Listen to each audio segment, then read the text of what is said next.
Next from Chicago, our contributing correspondent Jeff Berkowitz talks with Republican Party Chairman Pat Brady to get his thoughts on why the Republicans lost seats in the Illinois House and Senate and what he thinks could lead to a strengthening of the Republican Party in Illinois. This runs about 30 minutes. This is our game, and we are going to be doing lots of politics and public policy this evening because we have as our guest Pat Brady.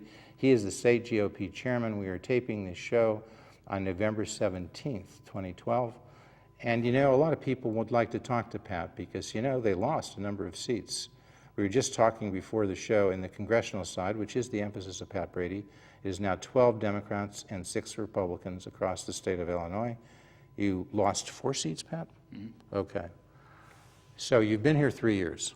And on the state side, which will somewhat your responsibility, the Senate went from, I think, 35-24, which was bad enough if you're a Republican, 35 Democrats, 24 Republicans, 59 total, that's a little trick to remember how many there are, to now 40-19. So the Senate Republican leader is Chris Radogno, who, by the way, we haven't seen in a few years. We understand she's busy. Because, you know, if you're going to go from 35-24 to 40-19, lose 5 seats, that takes a lot of time. You couldn't possibly have time to come out and do that little show, Public Affairs, that airs in, well, generally around the state of Illinois, so in every district. We don't take this personally, but you have to wonder, and we will be asking about that, is Chris Radogno, has her time come and gone? Should she be replaced? Not because we have any personal animosity to Chris, but how many times can you lose? 40-19, you can take the Republicans now and put them sort of in your bathroom, and that's about what you need to admit for the state Senate. On the Republican House side, Tom Cross has been the Republican leader there for now 10 years. And what has he gone to? It's like awful. He lost 7 seats. They were calling something like 6 and 6 because they were going around collecting money, the Republicans were, and saying, we can take the majority in the State House. We're 6 down, we win 6, we have the majority, a new speaker, get rid of that bad guy, they'd say, Mike Madigan. What did they do? They lost 7 seats. And then they lost, as we said, 4 seats on the congressional side. So Pat Brady, state GOP chairman, you've been there for 3 years. Is there any reason on God's green earth why Chris Radogno should stay as the Senate Republican leader, Tom Cross should stay as the House Republican leader, and indeed, Pat, you're a good guy and we love you for coming out here, but some saying you should go too.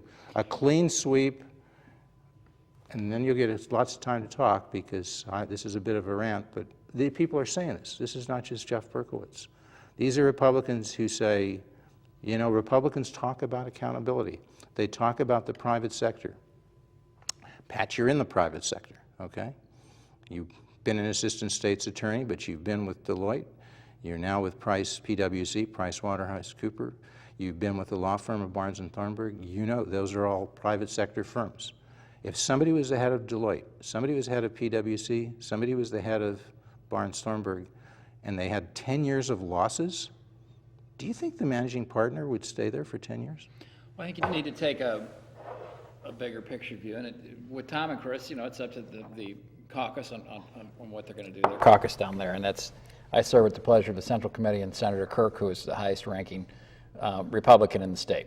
And so if you take a bigger picture view, at least insofar as it applies to me, the last 3 years, we have made a lot of progress. Mark Kirk was elected, 2 constitutional offices, picked up House and Senate seats that we ultimately lost. Some of those this time around, but a lot of county board races. So we also put in a statewide get-out-the-vote infrastructure that wasn't sufficient, obviously, at least at the congressional level. Wasn't sufficient? Wait a minute. That's a bit of an understatement. No, it's not. Bob Dole lost by 1,000 votes. Rodney Davis won downstate. All these races were close with the exception of the Bigot race. So in a state like Illinois where the map had been rigged, I'm not blaming it on the map, but those were tough races. Bob Dole had the most Democrat-leaning seat of any incumbent in the country. So we've made some progress. Is it enough? No, we need to make more. Are we being very introspective on where we are going forward? Absolutely. How can you say when you go from a margin of 6 seats down in the State House to now, what, a margin of 13 seats down, you're down 71-47. Sure. You didn't win the 6 you said you would win when you asked people for money. You lost on net loss of 7 more. You didn't win, as some people thought. They said it would be tough with the map to win the Senate majority, but people were talking confidently of winning 2 to 3. It's not that you didn't win 2 to 3. You lost a net loss of 5. Yeah, it was a bad night. Bad election cycle. Terrible Congressional for us. side, you really should have won the Dole seat. That's, Yes, well, it was wait. no, Dole was no, let me finish. Yeah. That's the most Democrat seat of any incumbent in the country. And Bob Dole, it's a tremendous loss, I don't think, not only for Illinois, to the Congress. He's a great candidate, and he was a great congressman, and lost by less than 1,000 votes. So that was a very, very tough race, and he ran a great campaign, and we worked hand in hand with him. So you can't say that that's a seat we should have won. They set the National Democrats, their whole focus was Illinois. So we were fighting against everyone, and I'm not making any excuses for it. We fought hard, and we didn't do as well as we thought we would. But that Bob Dole seat was a very, very tough. Right, but if putting it in football terms, and I know you know football a little better than I do, Pat. I mean, look, the first thing I want to do is Pat Brady is like one of the really nice guys in Illinois Republican politics, and one of the really good guys. I'm beating up a little bit on him, and somewhat it's fun, and somewhat because that's my job. I'm supposed to do it. Yes. Well, you But- got to, you know, you No, play by but I just wanna say accountability. No, this, you Pat. got to be accountable. Listen, we obviously whatever we did didn't work. We are taking a top to bottom, side to side look at what we did and what we didn't do, and we have to do better. And it starts with branding. I think our Republican brand nationally is really bad right now. And I mean, there are a million things we need to work on, but that's certainly one of them. Well, we'll get to branding in a second, but I did want to give you a compliment for a change. No. Look, folks, he comes out here, you know, he's got a family, he's got kids, he's got all that. So when we talk about Redonia, where's she? She doesn't have time. Where's Cross? He doesn't have time in 10 years to be here. Where's Dole? He didn't have time to be here in 2 years. Bigger, you know, she went to New Trier High School, for God's sakes. She can't come back here. She loses by 18 points. Like, it's a gift, Judy. You know, we gave it to you, a half an hour of earned media. You're being outspent maybe by Foster. I don't know. You need all the help you can get. Just come out here. You know, we air in your district now. But who comes out here? Pat Brady. What's my job? My job is to come out here. And it's their job. It's No. their job. It's their job to come here because they need me more than I need them, okay? When you get outspent and you're a state rep and you're a state senator and you get outspent by 4 to 1, what is it? Susan Sweeney. That's the name, right? We're Oh, yeah, I think Susan for Sweeney. Yeah. running in the But let's focus on the future No, and but where I'm we're going to saying, go. You know, no, we got to, if you want to go to the future, right. and we'll get there, you got to know what you did wrong. And I'm just saying, Sweeney needed me, okay? Susan, you needed me, okay? You should have come here, you should have laid out your position, and you would have done better. You know, and Bob Dole, I'll say this, yes, it was a tough race, but you had a Heisman, that's the point I was making, you know football better than I. You got like a Heisman winner out there in Bob Dole. The Democrats told me that Robert Dole is a better candidate than their candidate, Schneider, Brad Schneider. I'm not saying, Brad, don't get upset. I'm just reporting what they said, and you lost. Tough district, but you had a much better candidate, much more experienced, selling the idea that he was independent. That's a tradition that goes back to Mark Kirk and John Porter. Look, if I know anything, I know the 10th. You had it for 31 years. It's been a tough district for a long time. It didn't happen just overnight. Sure. Porter did it. Kirk did it. Dole could have done it. He didn't have the people around him. That's okay. Stop at the ramp, but the point is, has the Republican Party now hit rock bottom? Because I thought in 2010, you guys had hit rock bottom. Now it's 2012. Wait. We won. Mark Kirk won the Senate seat at statewide office. Dan Rutherford won. Judy Bartopinka won. But you lost. No, let me finish. We picked up 6 in the House, 6 in the Senate. We won county board races, Rock Island, downstate. We had huge wins. We didn't get the governor's race, and that is what we're paying for today. Right, that's my point. So you didn't get the one thing that was key. No, No, that was key. You know in your heart you would trade the treasurer seat, you would trade the comptroller seat, and a heartbeat for governor. Well, because so of what what did you happened get? with You lost redistricting. We got a and you're right. United States That's senator. what. Yeah.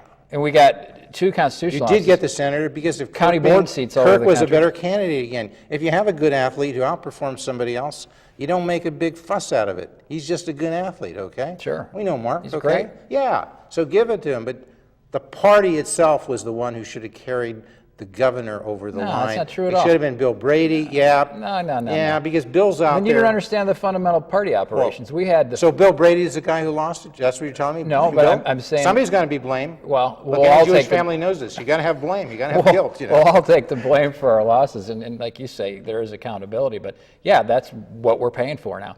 But let's take a lesson away from that. We need to nominate a candidate in 14 who has a broader appeal throughout this state, who can actually win in the areas where Mark won. Who might that be?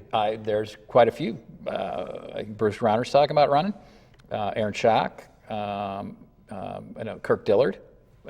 Dan Proft, I know, he's been on your show. Bill He's Brady, talking about doing it. Dan I Rutherford. I haven't heard from him. Is there any new blood there? Is Bruce Rauner the only new blood, and is he tested?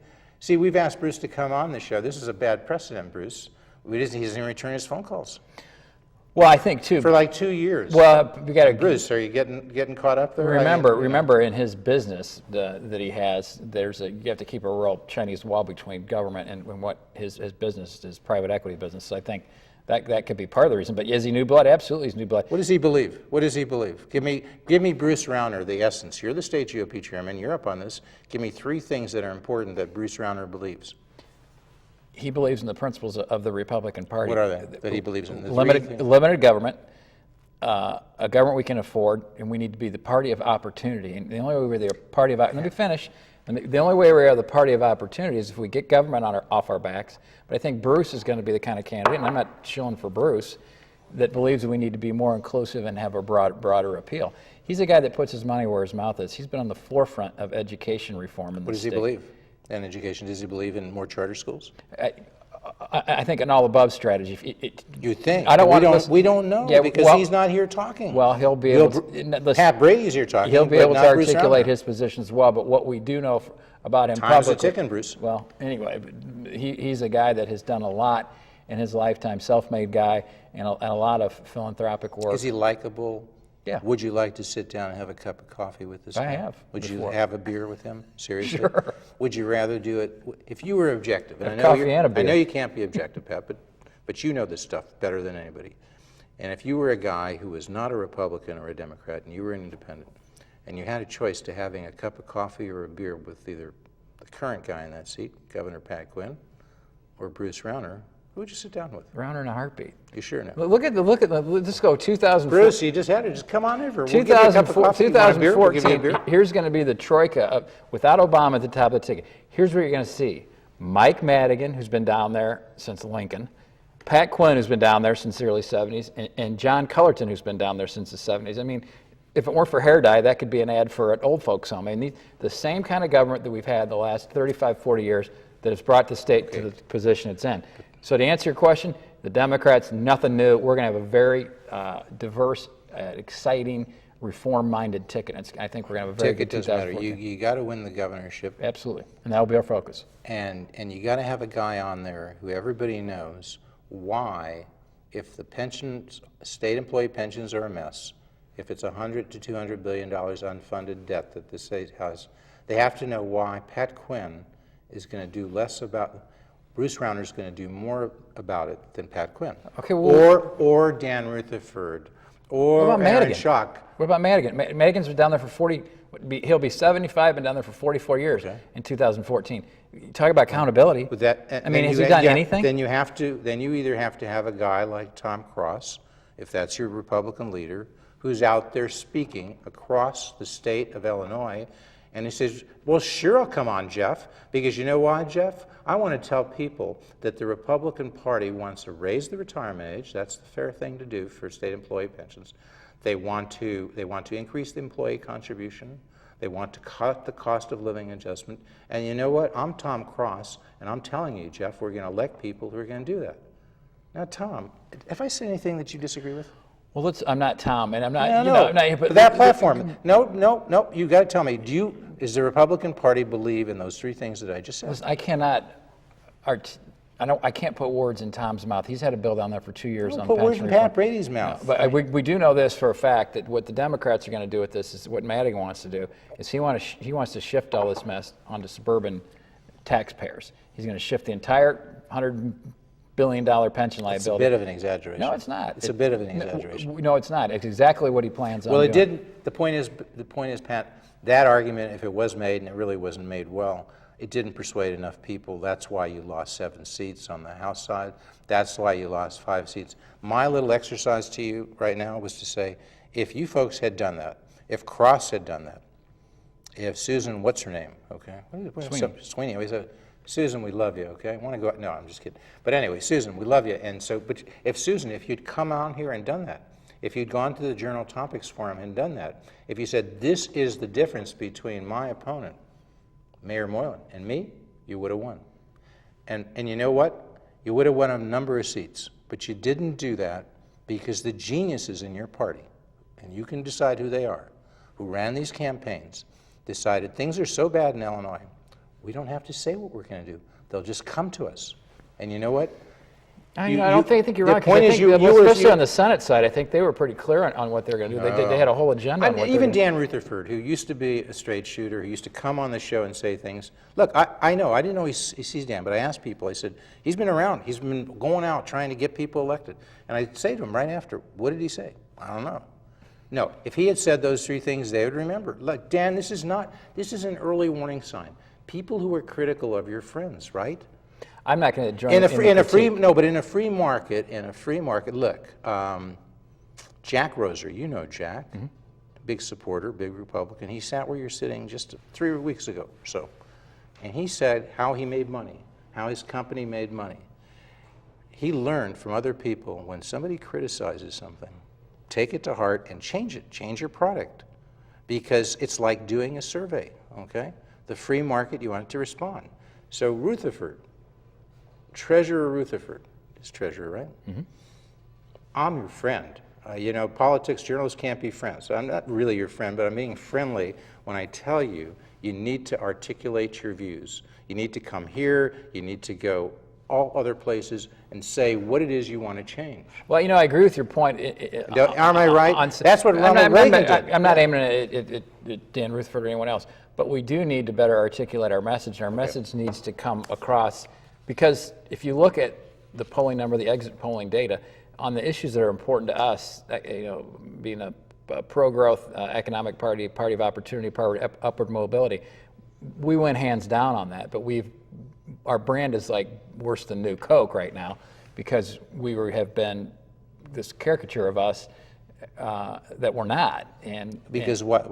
Okay, so you're saying the brand is not known. The brand, well, no, and it's already. Or what's known they don't like. Well, it's been unfairly, I think, but politics isn't fair. You got to deal with the reality. We are seen in a negative light by a lot of people. A lot of that's our own fault when you have candidates in these U.S. Senate races that are saying these stupid comments about rape and abortion. I mean, it's just idiotic on the stuff. national level, yeah. On the national, that spills down to us. The thing, though, I think, a little bit to your point, that I think we have to point out, though, in our positive message too, is just how inept the Democrats have been here. I think that needs to be part of the message. You don't have to lead with that, but But that's my point. When you say you want to increase the retirement age, you're saying they lowered the retirement age. They made these pensions something that are not sustainable, and you've got to correct them. But you see, that's actually saying something. Now, if there's a state employee out there, they're not going to like that. If there's a union out there, they're not going to like it. If it's a public sector union, they're not going to like it. Let's make a distinction here. The public sector Okay, unions I should have said that. Yeah, because the Private trade sector union union, should be with right, us, because right. we're pro-jobs, pro-growth. But if you're a public sector union, you're going to make an enemy. And you know what, folks? You're going to have to make some enemies. Politics is addition, I understand that, but you've got to take a position. You cannot waffle. You cannot be a wuss, okay? Capitalism for the People, we had this guy on, Professor Luigi Zingales, just recently. Here's a book. You find that at one of our underwriters, the bookstall. They had several copies there. The point is, this whole book is about crony capitalism. It's about Luigi came over here 20 years ago. He's still an Italian citizen, but he came to the University of Chicago because it's a meritocracy there. It's a meritocracy at that time in America. His point is becoming less a meritocracy. Sure. We're now deciding things based on how much you can lobby on the national level. Okay, right here then. Right here. Here's a good a good Republican platform. Right now, everybody on the Republican side Republican side at the national level is screaming for a comprehensive reform of the tax code, which will eliminate a lot of that crony capitalism. We need to get that done, like Reagan did in 1986. And this, but it's funny, he's Italian, right? Right. If we don't do it, if you go to Italy and you want to work out of your home office, you know you have to get a license for your computer. I mean, this is the kind of socialistic society we're heading to unless we reform this tax code. Not just socialism, as he said. In Italy, they invented the word nepotism, okay? Seriously. Luigi said that. I know. So, but the same thing here, again, from the bookstall, you can find this here. This is a book you may have heard of called Golden. Is that Natasha's book, or is that? No, this is Jeff Cohen and John Chase from the Chicago Tribune. It's called Golden, How Rod Blagojevich Talked Himself Out of the Governor's Office and Into Prison, okay? Find that at the bookstall in Winnetka. Rod Blagojevich, a nice, easy target. What did he do wrong? Again, we're fair to everybody. So, Governor Quinn, you come on here and say, but I'm just giving a little gratuitous free advice here to the Republican Party. You've got a nice target there. Pat Quinn was the lieutenant governor for this guy. Run on that, say, what did he do? What did he do to stop, Rod Blagojevich? What kind of financial mess did Rod Blagojevich create?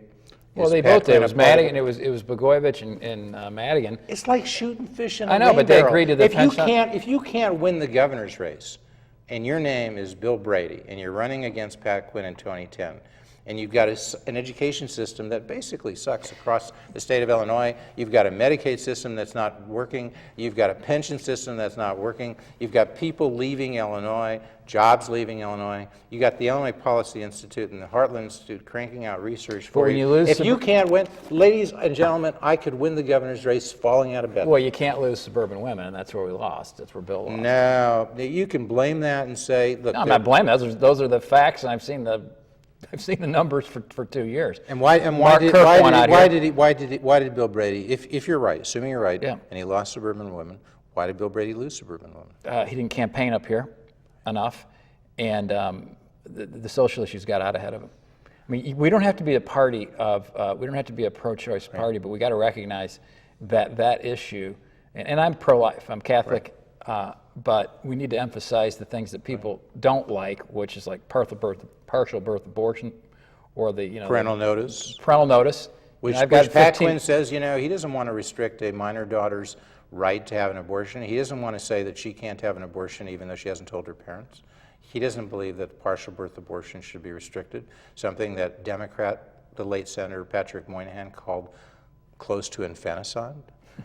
Now, why isn't Bill... And Obama's even worse than that. He's about as far I'm not left going to say than worse. I'm just saying, Yeah. if you're just talking politics, as your point, you've got a nice in.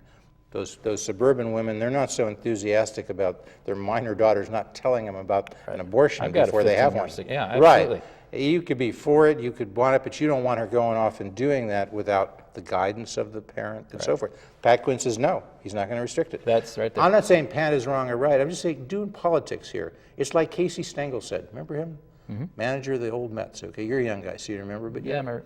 Casey Stengel would walk around and say, "Can anybody here play this game?" That's what I feel like I'm doing. I'm talking to the Republicans, saying, "Can anybody here play this Yeah, game?" we obviously didn't play it well last time, but So why didn't Brady come up? Why didn't you call up Bill and say, "Bill, you got to be up here more"? I'm telling you, I'm Pat Brady. I'm chairman of the party. I know this area. Bill, you're going to lose. We don't want you to lose. What do you need, Bill? You need some help here. You need some support. You need some offices. You see, this is how it's played here, Pat. I think you just look at what Mark Kirk did very successfully and why he won, and that should be the model for any of our statewide candidates. And Mark spent a lot of time up here. I mean, he's from here, obviously, but it was Right. in the Okay. voter-rich suburban areas. So the point is, it's a disaster. You had a disaster. Yeah, we had a bad night, but Bad night? well, let's look. It's a disaster. Do you have trouble saying those words? Would you agree with me? Well, those are Would your you say- words. Those aren't my you, words. You wouldn't call it a disaster? No, You would call it a bad night? We got to look forward. Yeah, I call You it had just a bad night. 10 years is what you had. No, yeah, we had a good election cycle 2 years ago. Except you lost the governorship. Yeah, we won a lot. I'm not going. And you lost redistricting. Well, And that's what that we're- led to all of this Yeah, stuff. that's what we're paying. Listen, no doubt that losing that governor race put us where we are Okay, today. so let's look forward. We only got 5 minutes. Yeah. What's the most important thing that we haven't covered that you think you want to tell the people here across the state of Illinois? Pat Brady, State GOP First and Chairman. foremost, I mean, we're being right now very introspective on what we did wrong, and I think what we're seeing even right now is we have a brand problem. Not so bad in Illinois because just because the Democrats have the worst brand in the world, I think. But we need to be more inclusive. We need to make it clear to everyone, that we're the party of growth and opportunity, and we need to reach out more. And I think we're working on that. But we also need to improve and work on our ground game, which is going to be a big part of what I'm going to be involved in. Okay, and you need to start getting specific nationally and on the state issues. Yeah, I agree. Even nationally, Here's we had an something. issue with Here's another book from the bookstall. So you can plot your campaigns that way. Go over there and think about it from the bookstall in Winnetka. The Oath, the Obama White House and the Supreme Court by Jeffrey Toobin. The Obama White House and the Supreme Court. Well, now you got a guy, Barack Obama, who's going to be there for 4 more years. Jeffrey Toobin. Does anybody really? You don't like Jeff? No. Why I not? don't. Why not? I just don't think he's. Have you read this book? No, I wouldn't read anything. You wouldn't Jeffrey read anything Toobin he just wrote. says? No, I listened to him, and it's very. Okay. Very- What do you think about the Supreme Court now that Barack's going to be there for 4 more years? Yeah, we what could kind lose- of appointments will he make? And I'll will go he- far left. That's what he's done if so somebody like unfortunate happens to one of the conservatives, whether it's Clarence Thomas, we're not saying we hope, we don't want anything to far. happen. No, I mean he's got a chance to make 3 Thomas or to 4 points. Scalia, appointments. they're getting up in years. Something could happen. He could get a chance to change the court, not just replace one liberal with another, but replace a conservative with a liberal. Yeah, that's where he didn't get it last time. So which what's he could- going to, if that happens, what's the He'll Republican go, I think, Party as going to do? far left as he Are can they get. are they going to be able to filibuster that in the states, in the U.S. Senate? They've got 55-45 I don't right think they have now. the numbers, do they? They what? I'm not sure what the numbers would be. I'm not sure how much they can do. I'm sure that. No, I mean the Republicans should have numbers. They've got 45 U.S. senators. That should be enough. If they stay together, they could block any judicial appointment, right? I kind of doubt that they Unless will. some people say the Democrats may remove the longstanding 100-year filibuster, Yeah, they're trying to do that. I don't. 200-year filibuster. I don't know, but my guess is that there won't be a filibuster. But I do believe that, and you have to talk to someone who knows a lot more about the Senate than I do. But the president has a real opportunity to change the makeup of the court. Back to the state side, and back to what's happening in Illinois. So right now, just now, we're taping this on the 17th of November. There's a veto session coming up. There's a lame duck session coming up. People are saying the Democrats are going to push through some kind of pension reform. It really won't address the problem, but it'll be something they can run on back in 2 years later. We could have done this show 2 years ago, and you know what they did? They went down there in a lame duck session, pushed through a 67% income tax increase, which was supposed to pay off our past 2 bills, the $8 billion. Not one nickel went to pay off past 2 bills. Affirmative. Say you were the leader on either the Republican Senate or the Republican State House. What would you say? Would you say what I said? Tell people they've got to do 3 major things: pension reform, and you've got to also move toward a 401k. Would you tell all the Republican senators and Republican members of the House, run on that, talk about it? If they ignore you, lay the framework, say you wanted to vote on that, you don't get it, then you run 2 years later and say, this is all the stuff they should have done. Well, we did that 2 years ago. I mean, that's what there's been a bill down there for 2 years. It actually. Pat, you got to be honest. You're not running on these things. I don't care if there's a bill sitting. Well, on there's somebody's 2 questions. Are you running on it, or what they did? You need to run on it. You need to tell everybody out there, what do you want to do on the pension side? What about school vouchers, school choice? Is it time to give people choice? The African American community want that. The Hispanic community want that. Non-traditional areas. Rauner, you want to do that? Dillard, don't talk $500 tax credits. School vouchers, school choice. Milton Friedman, Capitalism and Freedom. You want to read that book? Take that book. We give it to you from the Harlan Institute. Thank you. Are you ready to talk about school vouchers, school choice? Are you ready to say we've got to really address these things, get to the root of the problem? Or are you going to say, oh, we'd like reform, and then just cut it? They don't know what the hell you're talking about. No, you're right, and that's part of the branding problem, and I think that we need to do better. And Should I they agree be completely. focusing on school vouchers, school choice? Absolutely. I think Should they that's be a great focused on charter schools? all of the above. Anything, Should you be reaching out to African Americans and Hispanics, say, we want you to become a part of this party. The Democratic Party, the teachers' unions are hurting your kids' education. We want to change that. Absolutely. Rutherford should say that. Rauner should change it. Dillard should say that. Brady should say that. Proft will say that. Adam Andrzejewski should say it. Have I left anybody out? Is there somebody out there who's new? We haven't heard of you, but you'd be good. You'd be better. Well, we've got something like Darlene Sanger, who's relatively new. You're watching the Illinois Channel, an independent nonprofit corporation formed to provide gavel-to-gavel coverage of Illinois state government and other public affairs events taking place across Illinois.